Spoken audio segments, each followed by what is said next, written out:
3, 2, 1. Sean bienvenidos a este sitio en el que la pregunta les abre la puerta. La Puerta de la Calle, podcast de Luis Alirio Calle en Spotify y en YouTube. Uno nuevo cada jueves. El primer libro de la Biblia hebrea, Génesis, cuenta la historia de la Torre de Babel, edificio con el cual, según la metáfora bíblica, los hombres intentaron alcanzar al cielo y llegar hasta Dios. Esta pretensión es considerada por intérpretes como gran pecado de la soberbia, sobre la que habría de caer el castigo divino. Según escritos y glosas que vienen de uno u otro lados, se cree que tal historia tiene entre 5.000 y 7.000 años, y que ocurrió después del diluvio universal en una región entonces llamada Sinnar, territorio de la antigua Mesopotamia, que hoy es la República de Irak, país asiático del Oriente Medio. Hay quien afirme que quienes por allí habitaban, pues constituían toda la humanidad, descendientes de Noé, el hombre que por orden de Dios construyó un arca que salvó del diluvio a 8 personas: Noé, su esposa, sus 3 hijos y sus 3 nueras, y una pareja de cada una de las especies animales que poblaban la tierra.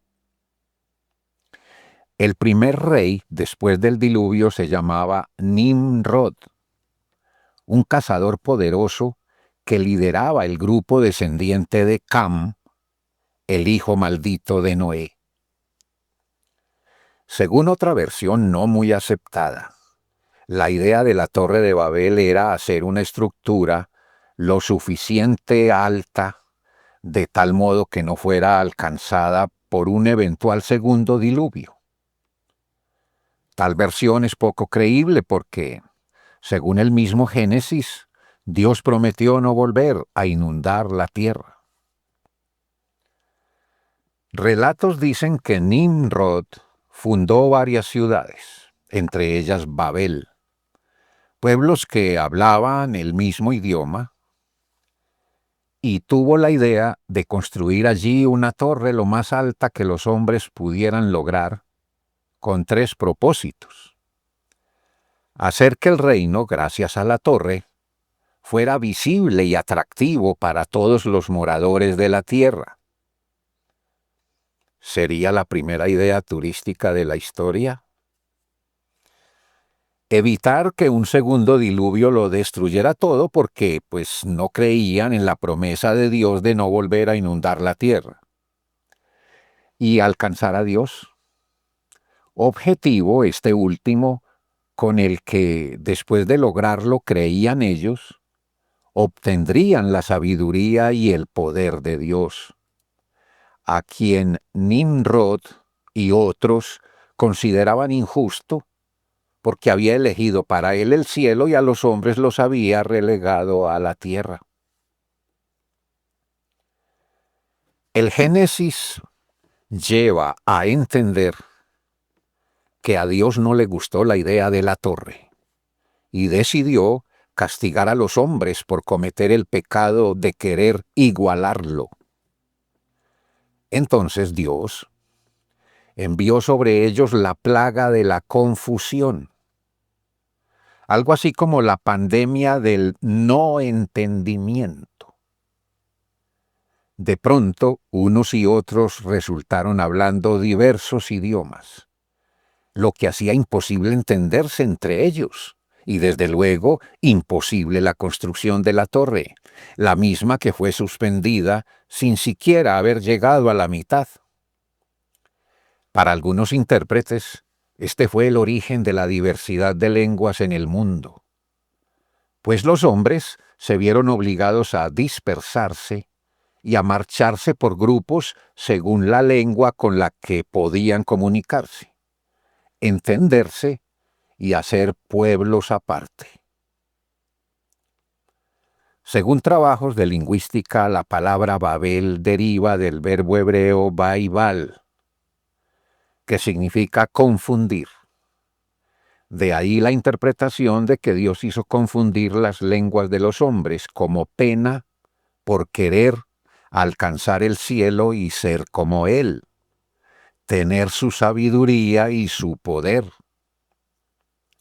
Se infiere que Babel, de esa palabra procede la palabra Babilonia, nombre de la ciudad antigua más desarrollada comercialmente y centro religioso, cultural e intelectual, donde tomó fuerza el concepto de civilización como hoy lo entendemos.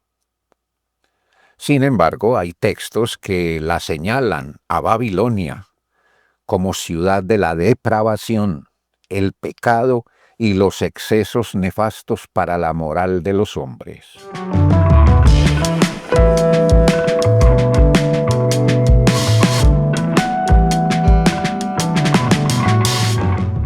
Sin pretender ir contra creencia alguna, ni contradecir la fe de quienes consideran la Biblia como palabra de Dios, creo que muchos sentimos que este libro es un texto simbólico, metafórico, más literario que histórico, en el que se narran diversos hechos que la ciencia no ha logrado verificar.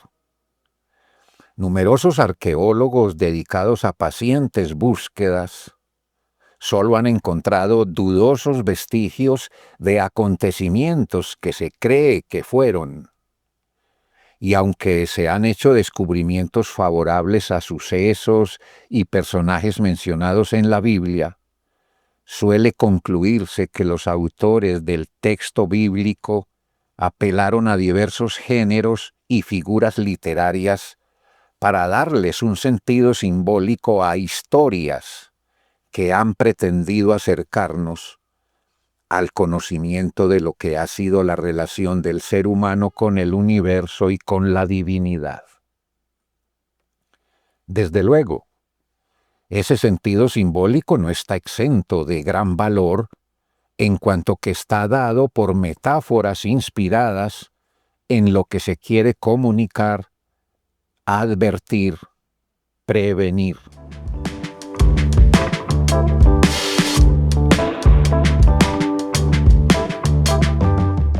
Bien, al margen de lo que constituye la fe, aparte de las religiones, divisiones y subdivisiones de estas, ¿no han pensado ustedes que quizás estemos hoy, en el presente, aquí y ahora, y con ese aquí me refiero a todo el planeta Tierra, que quizás estemos, digo, viviendo un tiempo similar al que sufrieron los habitantes del reino de Nimrod, cuando Dios confundió las lenguas y ellos no pudieron comunicarse entre sí, quedando sin posibilidad de entendimiento entre unos y otros, lo que les hizo imposible terminar la torre con la que pretendían alcanzar el cielo y arrebatarle a Dios su poder? ¿No será que toda la simbología de la Torre de Babel, ilustradora del concepto consecuencias, está ocurriendo ahora sobre todas las culturas y sociedades del mundo? Y no me refiero a los idiomas, pues sabido y aceptado es que en el mundo hay numerosas lenguas, hablas, lenguajes, dialectos. Me refiero al volumen de información con que miles de sitios en Internet, plataformas y redes digitales nos abruman día a día, máxime cuando el celular parece estar desplazando al cerebro. ¿A qué niveles de sobrecarga de información llegará la interconexión tecnológica en el mundo? ¿Será posible medirlo? Pero, sobre todo, ¿será posible hacer algo para evitar la saturación? ¿Qué estado de sociedad está creando el uso inflamatorio de las redes digitales? Estamos cada vez más y mejor interconectados, claro, pero lo estamos de igual modo comunicados e intercomunicados. ¿Qué creen sentir ustedes ante cada anuncio de nuevos avances de la era digital? ¿No son muchos de esos anuncios a la vez promesa y amenaza?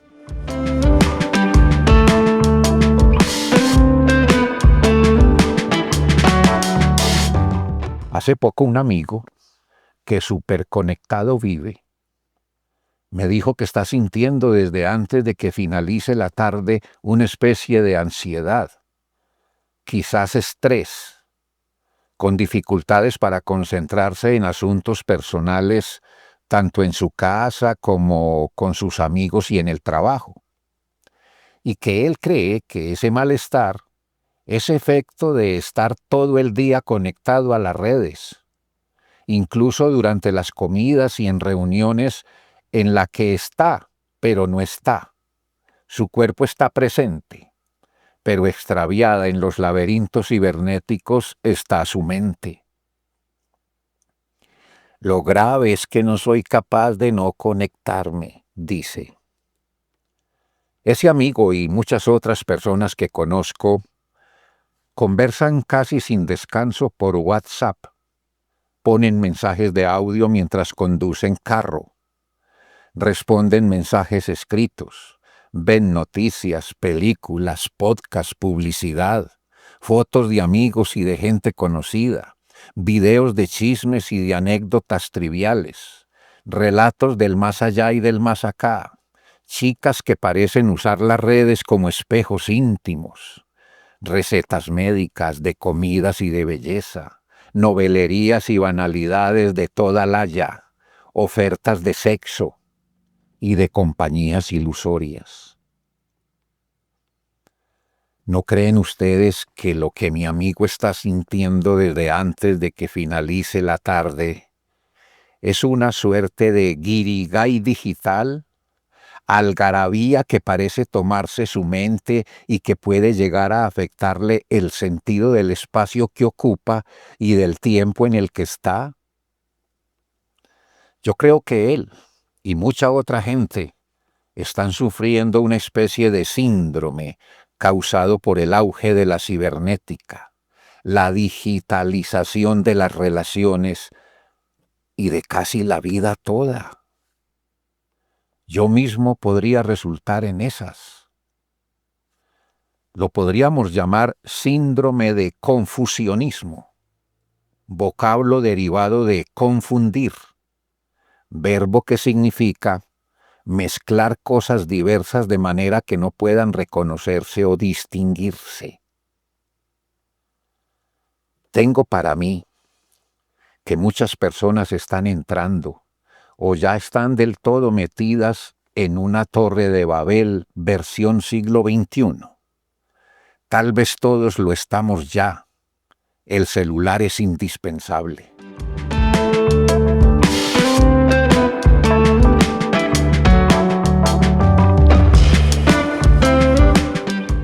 Torre de Babel, digo, creada por la llamada realidad virtual, frase que encierra en sí una paradoja, la mentira misma, pues algo que es real no puede ser a la vez virtual.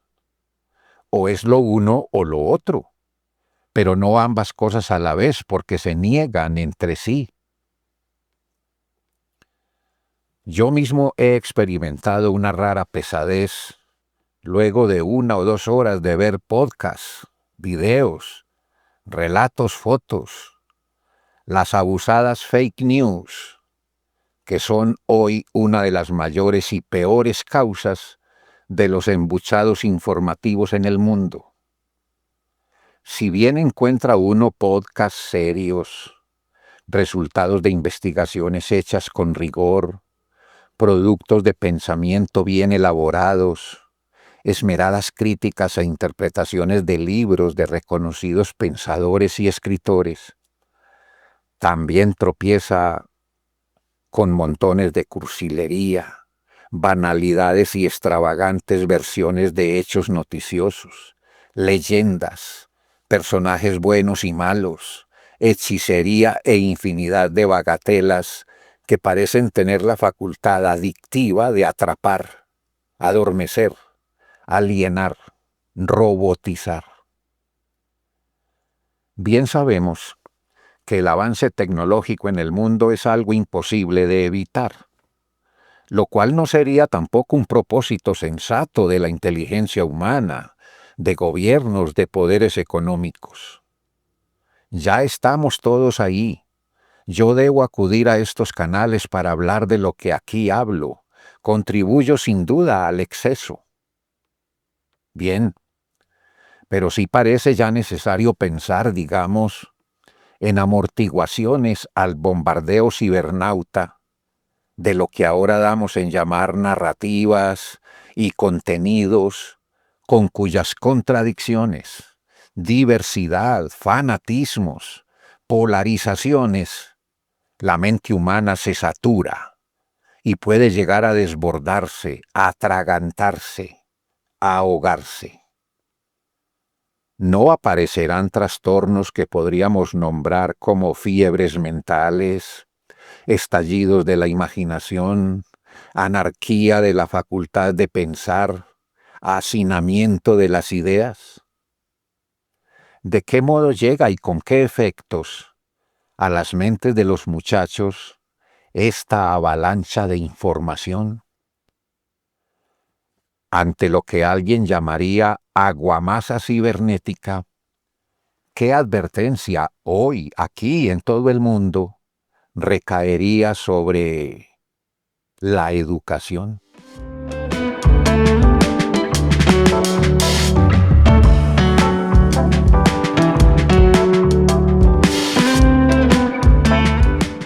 Digo aludes o avalanchas.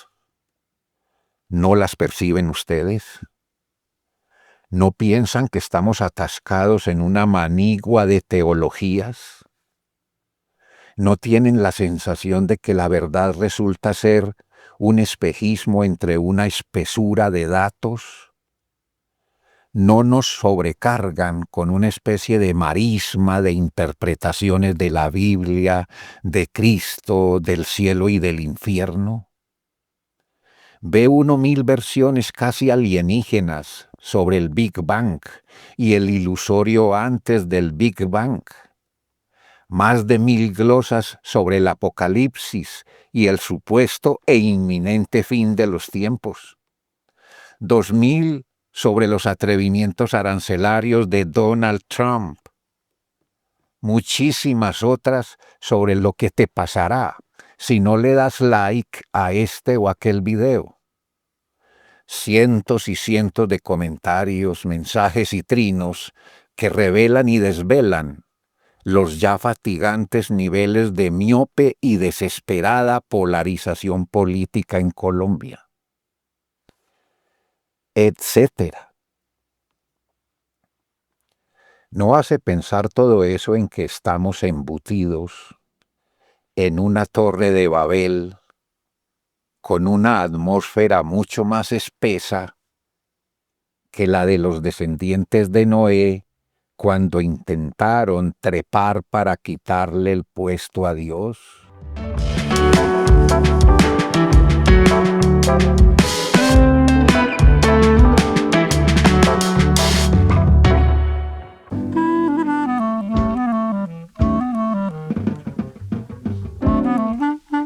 Soy Luis Alirio Calle y esto es La Puerta de la Calle en Spotify y en YouTube.